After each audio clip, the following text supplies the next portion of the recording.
Joko Kendil, dongeng penciptaan alam semesta.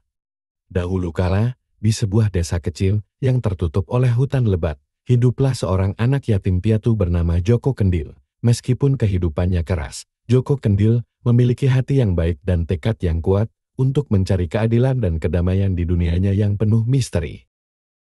Suatu hari, Joko Kendil mendengar cerita tentang seorang tua bijak yang tinggal di puncak gunung tertinggi. Orang tua tersebut diyakini memiliki kebijaksanaan dan kekuatan untuk membantu mengatasi berbagai masalah yang melanda dunia dengan penuh semangat. Joko Kendil memutuskan untuk menemui si tua bijak di puncak gunung. Perjalanan Joko Kendil tidaklah mudah. Dia harus melewati hutan yang gelap dan rawa-rawa yang penuh dengan misteri, namun dengan tekadnya yang kuat, Joko Kendil melewati berbagai rintangan tersebut, hingga suatu hari, dia tiba di depan gua tempat tinggal si tua bijak. Si tua bijak menyambut Joko Kendil dengan senyuman hangat. "Apa yang membawa anak muda seperti kamu ke tempat ini?" tanya si tua bijak. Joko Kendil menceritakan tujuannya untuk mencari petunjuk dan bantuan dalam membawa kedamaian dan keadilan di dunianya. Mendengar cerita Joko Kendil, si tua bijak tersenyum dan memberikan sebuah tongkat ajaib. Tongkat ini adalah tongkat pencipta. Dengan kebijaksanaan dan niat yang tulus, kau bisa menciptakan perubahan besar dalam duniamu, kata si tua bijak.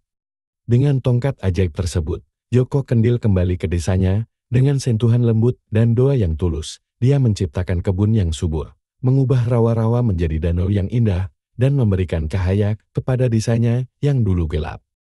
Berita tentang keajaiban yang dilakukan oleh Joko Kendil menyebar ke seluruh penjuru. Orang-orang dari berbagai desa datang untuk melihat dan meminta bantuan Joko Kendil. Dengan bimbingan dan kebijaksanaannya, Joko Kendil membantu masyarakatnya mengatasi berbagai masalah. Hingga pada suatu hari, Joko Kendil menghilang tanpa jejak. Beberapa orang percaya bahwa dia kembali ke gua tempat tinggal si tua bijak, sementara yang lain menganggap dia telah menjadi bagian dari alam semesta yang indah yang telah diciptakannya. Dongeng tentang Joko Kendil menjadi cerita rakyat yang mengajarkan nilai-nilai kebaikan, tekad yang kuat, dan kebijaksanaan dalam mengatasi permasalahan hidup, meskipun mungkin hanya sebuah cerita. Legenda Joko Kendil tetap hidup sebagai inspirasi bagi mereka yang percaya pada kekuatan niat tulus dan kebijaksanaan. Joko Kendil memiliki penampilan yang tidak menarik, karena memiliki bentuk seperti kendil atau guci kayu yang pendek dan lebar.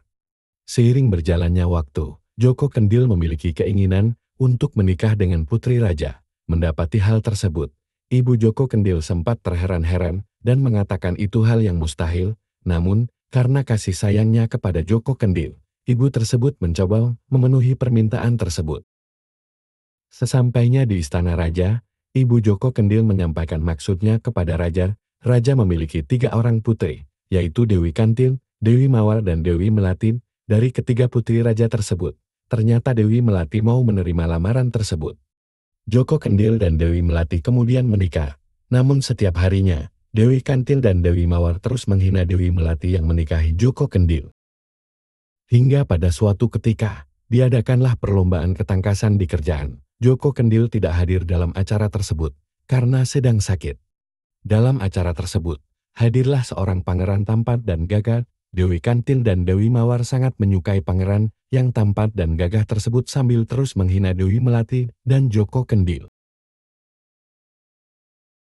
Tidak tahan dengan hinaan Dewi Kantil dan Dewi Mawar, Dewi Melati yang merasa kesal kemudian membanting kendil atau guci tanah. Ketika berada di rumah, betapa terkejutnya Dewi Melati mendapati pria yang tampan dan gagah tersebut keluar dari kendil tersebut. Pria tampan dan gagah tersebut kemudian menjelaskan bahwa dirinya adalah Joko Kendil. Penampilannya yang seperti kandil selama ini adalah karena kehendak Dewata. Penampilannya akan kembali seperti semula jika ada seorang wanita yang mencintainya dengan tulus.